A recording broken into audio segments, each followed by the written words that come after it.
자, 여러분들 미쳤습니다. 제대로 미쳤습니다. 노름봉투법 본회의 국회 통과가 됐습니다. 표결에 참여한 186명 중에서 183명 찬성표를 던졌고 반대는 3명. 반대 3명은 누구냐면 개혁신당. 개혁신당은 그래도 표결에 참여를 했네요. 여기 의석수가 3개거든요. 그러니까 3명이 반대를 던진 거고 그 외 민주당, 조국혁신당, 진보당은 100% 찬성표를 던졌다. 이렇게 보시면 될 것 같습니다. 국민의힘은 표결에 참여를 안 했습니다. 노름봉투법에 대해서 간단하게 설명을 드리자면 2014년 쌍용 자동차 해고 노동자들에게 시민들이 보낸 후원금 봉투가 이렇게 노란색, 여기서 붙여진 별칭이에요. 2009년에 쌍용 자동차 구조조정이 생기면서 무려 2,600명 해고가 됐습니다. 그래서 노동조합이 77일간 점거 파업을 진행을 했죠. 그래서 회사 측은 노동자들에게 손해배상 청구를 했습니다. 왜냐하면 공장이 멈춰섰으니까, 회사는 막대한 손해를 보게 됐으니까 당연히 손해배상을 청구할 수밖에 없었습니다. 노동자들은 재산에 다 가압류가 붙고 자동차, 주택까지도 가압류가 붙으면서 스트레스를 많이 받은 그런 노동자들이 급기야 사망에 이르게 되는 경우도 있었습니다. 그게 스스로 목숨을 끊는 경우도 있었고 무려 30명이나 사망했다고 해요. 되게 비극적인 일이죠, 사실. 이런 일이 다시는 우리나라에 생기면 안 되는 일인데 과거에 이런 일이 있었습니다. 오래전 일도 아니고 10년 전입니다. 10년 전. 그렇게 오래전 일이 아닙니다. 노름봉투법 한마디로 이렇습니다. 회사는 입은 손해가 아무리 커도 노동자들에게 손해배상 청구를 할 수가 없어요. 노동자들이 파업을 진행을 하고 공장이 멈춰 쓴다고 하더라도, 입은 손해가 많다고 하더라도 손해배상 청구를 할 수가 없습니다. 이게 바로 노름봉투법인데 어이가 없죠, 사실. 충분히 악용될 소지가 있습니다. 이 법이 나오기까지 그 이유는 알겠습니다. 하지만 항상 이래. 어떤 거냐면은 그냥 땜질식 처방밖에 안 됩니다. 예를 들면 이거예요. 임대차법도 그렇죠. 임대료가 올라가니까는 임대료가 올라가는 근본적인 원인을 해결을 해야 되는데 공급 부족이죠.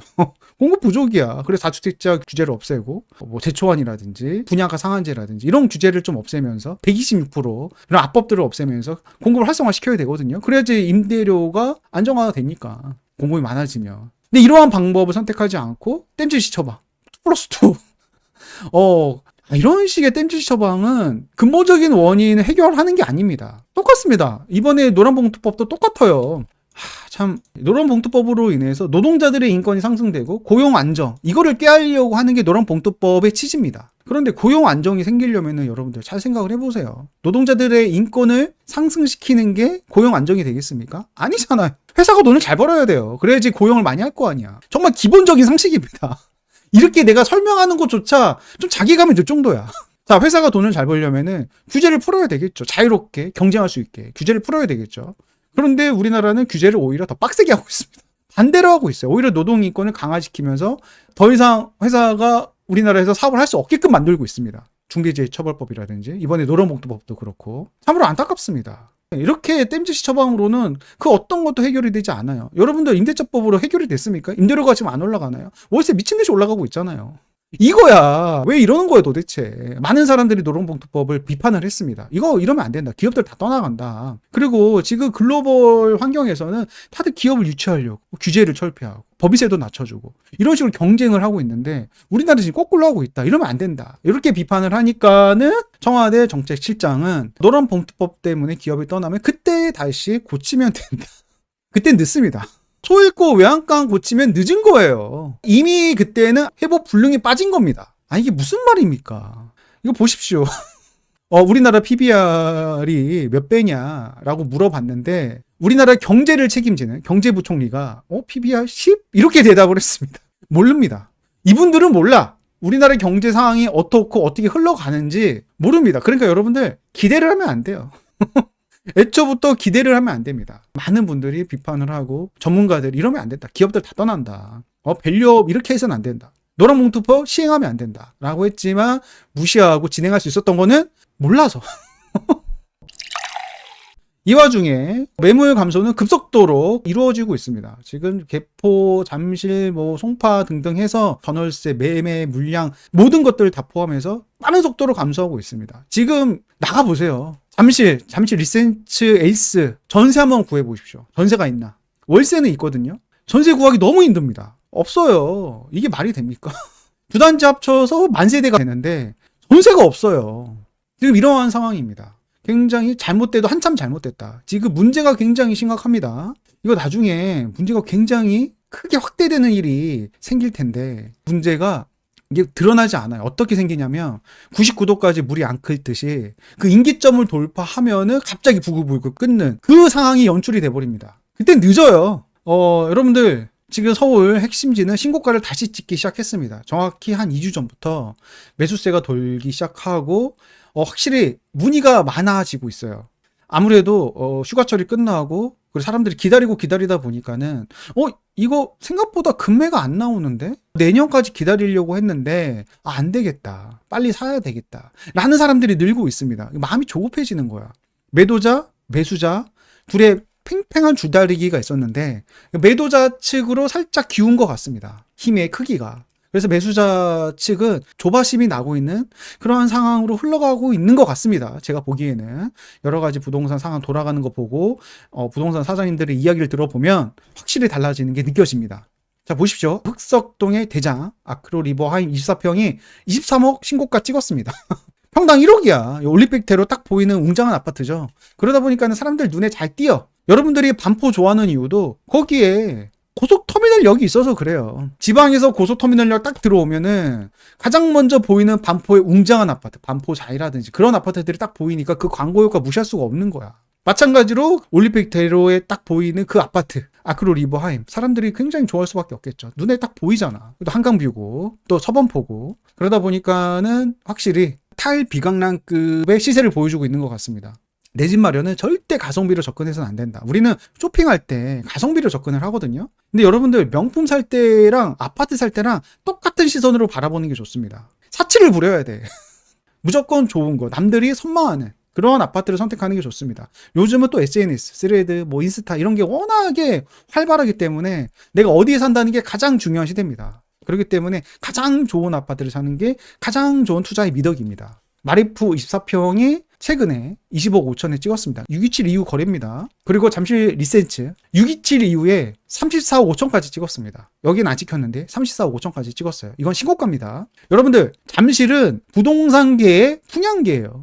풍향계. 왜냐면 여기는 균질성이 워낙에 고르게 잘 분포되어 있고 대단지고 거래량이 쉽게 터질 수 있고 상급지 중에 이런 데가 없어요. 그래서 부동산계의 풍향계라는 곳이 바로 잠실입니다. 근데 그 잠실이 움직이고 있다. 시사점이 있습니다. 여러분들 이런 것들은 잘 관찰을 하셔야 돼요. 또 리서치가 S보다 먼저 치고 나가는 이유가 있죠. 이번에 커뮤니티가 보강이 됐습니다. 수영장은 없는데 지금 최신 아파트 커뮤니티 버금가는 시설로 재탄생. 그러다 보니까는 신축 아파트랑 별 차이가 없어요. 거주하는 데 있어서. 다시 상승하기 시작을 했는데 대출 규제로 절대 집값을 잡을 수가 없습니다. 제가 정말 자주 강조드렸던 부분이에요. 대출 규제보다 더 센 그런 규제가 우린 이미 다 경험을 했어요. 오래전 일도 아닙니다. 2021년 9월, 2023년 9월, 작년 9월에도 경험을 했습니다. 이때는 대출 중단이었어요. 대출을 해주지 않았습니다. 실수요자, 1주택자도 해주지 않았어요. 기억하시죠? 전세대출도 안 했어요. 그래서 전세사고도 터지고 그랬다니까? 잔금 때 대출이 안 나와가지고 갑자기. 그런 일들이 있었습니다. 근데 이때 집가격이 잡혔습니까?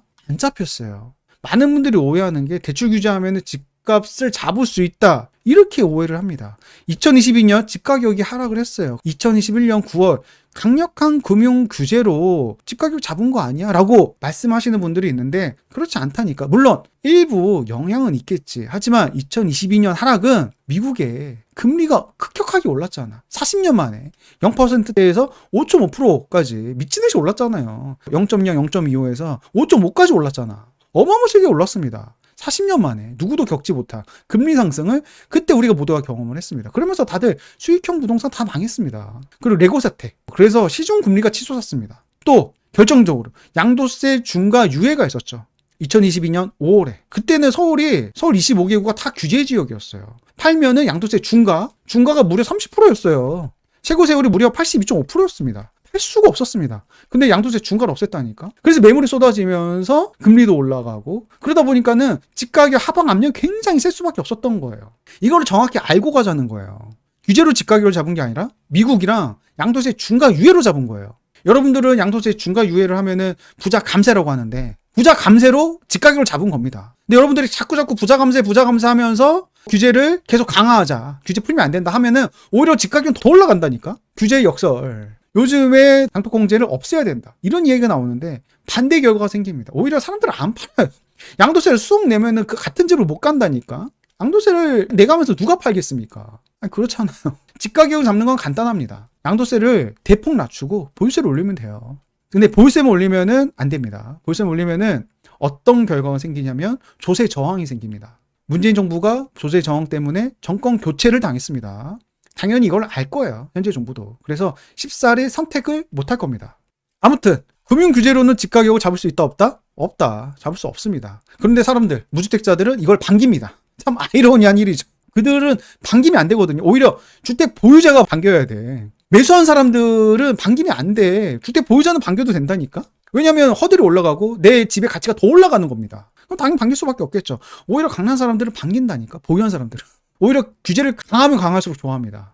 보유세 빼고. 보유세는 싫어하죠. 그 외의 규제는 다 좋아합니다. 재초안도 좋아하고 분상제도 좋아해. 왜냐하면 공급을 계속 늦추니까. 정말 그래요. 이 와중에 정부는 지방의 공공기관을 이전한다고 합니다. 시즌2죠. 공공기관 이전을 예전에 참여정부 때 하고 또 이번에 이재명 정부에서 또 시행한다고 합니다. 참여정부 때 했는데 성공했나요? 실패했죠. 우린 이미 겪었습니다. 지방 10곳에다가 공공기관을 이전을 했지만 오히려 공동화 현상을 가속화시키고 그러면서 서울의 인구가 지방에 갔습니까? 안 갔습니다. 여러분들 안 갔어요. 오히려 길거리에 보내는 시간이 더 많아졌습니다. 비효율이 증가했습니다. 여러분들 공공기관에 주말마다 버스들이 엄청나게 많습니다. 왜냐면 다 서울 가려고. 서울에 심지어 출퇴근하시는 분들도 있어요. 진천 이런데 출퇴근한다니까. 세종도 출퇴근하시는 분들이 있습니다. 매일. 이거 얼마나 비효율입니까? 환경단체 뭐 하는 거? 이런 거에 나서서 반대해야 되는 거 아니겠습니까? 아무튼 잘 생각을 해보세요. 공공기관을 쪼개면서 지방 곳곳에다가 준다는 거예요. 그리고 공장도 다 쪼개가지고 지방 곳곳에다가 준다는 건데 실패할 수밖에 없죠. 생산시설이 분산되는 거야. 그러면 공장이 영세가 될 수밖에 없는 겁니다. 뭉치면 살고 흩어지면 죽는 거예요. 기본적인 겁니다. 근데 이거를 다 흩어놓겠대. 그럼 다 죽는 거예요. 다 영세가 빨라질 수밖에 없습니다. 일본도 똑같은 전철을 밟았습니다. 일본은 40년 동안 이걸 해왔는데 다 실패했어요. 우리도 똑같이 하고 있습니다. 안타깝게도. 거기서 배운 교훈이 없는 것 같습니다. 왜냐면 이게 정치라서 그래요. 자기 지역구 챙겨줘야 될 거 아니야. 그것 때문에 우리나라 균형 발전이 이렇게 아사리판이 돼가고 있는 겁니다. 그리고 공공기관 이전이 되면은 공공 부분이 비대화가 생기게 되고 비용이 폭증될 수밖에 없겠죠. 그래서 중앙정부의 의존성이 강화됩니다. 오히려 자립심이 사라지게 돼요. 시장 원리를 무시한 균형 발전은 실패할 수밖에 없는 겁니다. 양극화 이것만 초래해. 그리고 수도권 규제로 글로벌 도시 성장 기회마저 잃게 됩니다. 그럼 너는 뭐야? 너는 왜 비판만 하는 거야? 그럼 대안을 내놔봐. 그렇게 말씀하시는 분들도 있을 겁니다. 저는 이미 대안을 내놨습니다.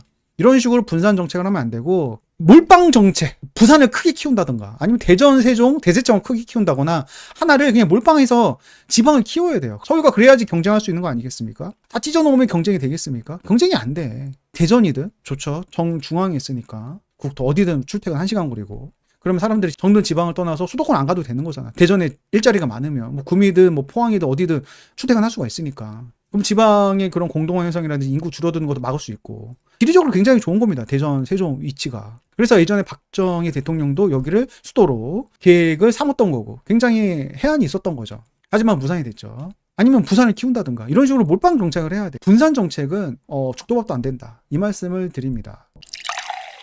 포스코 ENC가 최근에 공사 재개가 됐습니다. 참 다행이죠. 그래도 예, 다행입니다. 포스코 ENC도 있었고 뭐 이편한 세상도 있었고 다 공사 중단이 될 뻔하다가 갑자기 공사 재개가 됐어. 이게 무슨 일이지 싶었습니다. 그러니까 다행이면서 이게 무슨 일이지 싶은 거예요.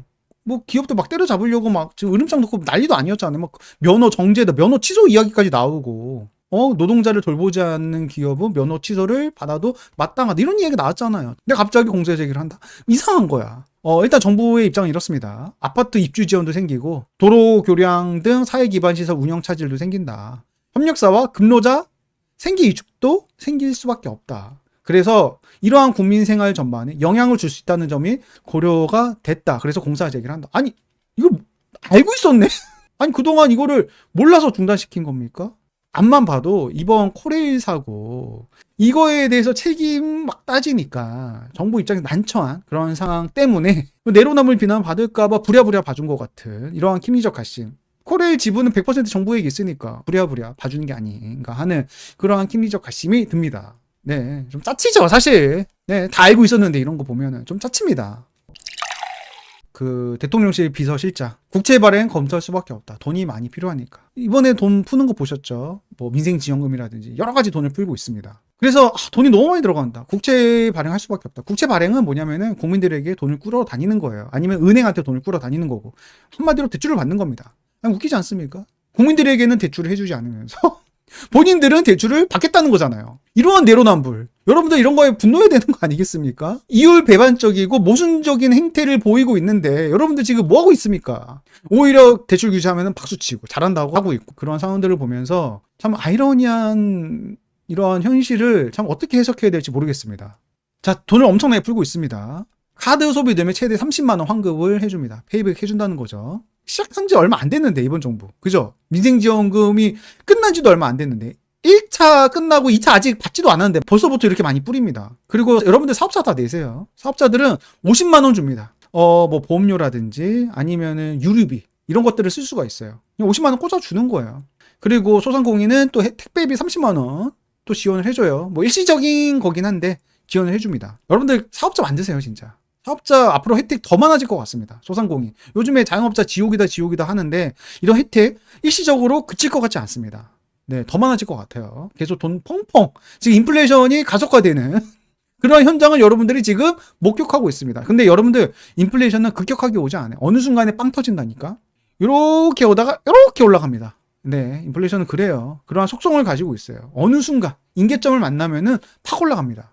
자, 안동 담양 여행하면은 여행비의 20%또 환급을 해준다고 해요. 안동 담양 놀러 가십시오. 또 임기 내 대중교통비 100% 전 국민에게 100% 환급을 추진한다고 하는데 도대체 정부가 무슨 돈이 있길래? 돈이 상당하거든요. 하다가 교통비까지 준대. 이게 무슨 일입니까? 또 누군가 그래 이렇게 비판하면은 이거 얼마 되지도 않는데 왜 이렇게 비판해? 지원 금액이 커졌을 때 그때 비판해. 이건 뭐 그렇게 큰 거 아닌 것 같은데? 라고 반박할 수도 있을 거예요. 근데 지금 비판해야죠. 나중에 정말 많은 돈을 풀 때 그때 비판하면 늦습니다. 이미 나락으로 갔는데 공짜 맛을 들이면 안 돼. 들이는 순간에 사람들 더더더 원합니다. 이따가 차비스 기간 때 돈을 많이 풀었는데 인플레이션이 100% 정도였어요. 네, 전년 대비 인플레이션이 100% 물가상승률이. 하지만 마두로 올 때 마두로가 딱 집권하자마자 갑자기 똑같이 돈을 풀었지만 인플레이션이 갑자기 여러분들 라면도 못 사 먹어. 현금 가지고 있는 사람들은 내 현금에 통장에 1,000만 원 있다? 그 어떤 것도 사 먹을 수 없습니다. 휴지 조각이 된 거예요. 자산 없는 사람들은 그냥 나락으로 간 겁니다. 다 지옥으로 간 거예요. 똑같이 돈을 풀었지만 마두로 때 갑자기 인플레이션이 치솟았죠. 차베스는 버텼습니다. 왜냐면 이때는 기름값이 좋았어요. 하지만 마두로 때 미국에서 셰일 혁명이 일어나면서 오일 가격이 굉장히 다운되고 그로 인해서 마두로는 벌어들인 돈은 없고 국채를 찍고 그로 인해서 인플레이션이 급격하게 올랐습니다. 그래서 차베스 같은 경우는 국가적 영웅 아직도 추대받고 있고 마두로는 국가적 왼수 똑같이 돈을 풀었지만 평가는 엇갈리고 있죠. 그 이재명 대통령의 롤모델은 이쪽이 아닌가 합리적인 의심을 하면서 넘어가도록 하겠습니다. 자, 이러면서 국민들에게 돈을 주면서 1주택자까지도 취득세 중과하자는 이야기가 나오고 있습니다. 마용성이라든지 강남상구 핵심지 살 때는 지금 핵심지 위주로 또란치 위주 양극화가 벌어지고 있으니까 상급집 못 사게 무주택자도 취득세 중과를 하자. 지금 이런 이야기가 나오고 있습니다. 여러분들 이제 거주 선택의 자유도 사라지고 있습니다. 제가 오버하는 겁니까? 아니에요. 규제는 한 번 생기면 없어지는 게 굉장히 힘들어요. 힘들어. 종부세가 2003년, 2004년 이때 생겼어요. 20년 동안. 오히려 강화되면 강화됐지. 없어지지 않습니다. 임대차법도 6개월에서 1년, 2년, 2+2 계속 강화돼. 원래 그런 거예요. 규제는 강화됩니다. 계속. 똑같습니다. 이게 돈을 풀고 이게 왜 망치는 거냐고 제가 계속적으로 말씀을 드리냐면 아이 키우는 거랑 똑같아요. 아이가 원하는 거 다 들어주면 그 아이는 망해요. 이빨 다 썩고 아이는 의존성만 강해지고 자립심은 다 사라집니다. 망하는 거예요. 그냥 아이를 망치는 거야. 국민을 망치는 거야. 이 와중에 양극화는 굉장히 커지고 있죠. 또란치는 올라가고 있는데 지방 엄한 것도 아니거든요. 대구 광역시예요. 대구 여기가 만촌동입니다. 학군지예요. 범사 만삼의 그 만촌동입니다. 대구의 대치동이라고 보시면 됩니다. 대치동 다음으로 의대를 많이 보내는 동네입니다. 근데 이게 한때는 10억 4천을 찍었는데 현재 5억 1천까지 반토막이 나버렸습니다. 이게 무슨 일인지 모르겠습니다. 특수관계인 거래가 아니라 그냥 꾸준하게 5억대 거래가 된 거예요. 꾸준하게 그러다가 5억 1천까지 거래가 된 겁니다. 매년 1억씩 하락한 겁니다. 매년 1억씩. 이거 잡은 사람은 진짜 제정신으로 유지가 안 될 것 같은데 사회생활이. 매년 1억이 내 재산이 깎이는 건데 어떻게 버틸지 정말 힘들 것 같습니다. 우리는 투자자이기 때문에 감정이입이 됩니다. 그죠? 다들 경험했으니까 이번 하락장에 다들 공감하실 거라 생각합니다. 이 와중에 자산시장은 화랑입니다. 지방 부동산 시장은 매일같이 하락하고 있는데 코인이라든지 미국 주식은 파월이 뭐 금리 내릴 수도 있다 이 한마디 딱 하고 나서 갑자기 뭐 비트코인, 이더리움 그리고 나스닥 급반등, 사실상 거의 16년 연속으로 상승했다고 봐도 과언이 아닐 텐데 어디까지 갈지 모르겠습니다. 계속 이러한 의심을 비관을 뚫고 계속 우상향했던 미국 주식이라서 사람들의 믿음은 더 공고해지는 것 같습니다. 과연 어디까지 갈지. 사상 최고 거품이라고 하니까. 그래서 저는 좀 보수적으로 바라보고 있어요. 네, 뭐 계속 꾸준히 모아가는 정리식 홀더라면은 이러한 뭐 비관적인 이야기는 한 귀로 흘리는 게 좋습니다. 꾸준히 모아가는 게 가장 좋은 현명한 선택이에요. 가장 힘들어요 사실. 근데 그게 확실하게 부자가 되는 방법이죠.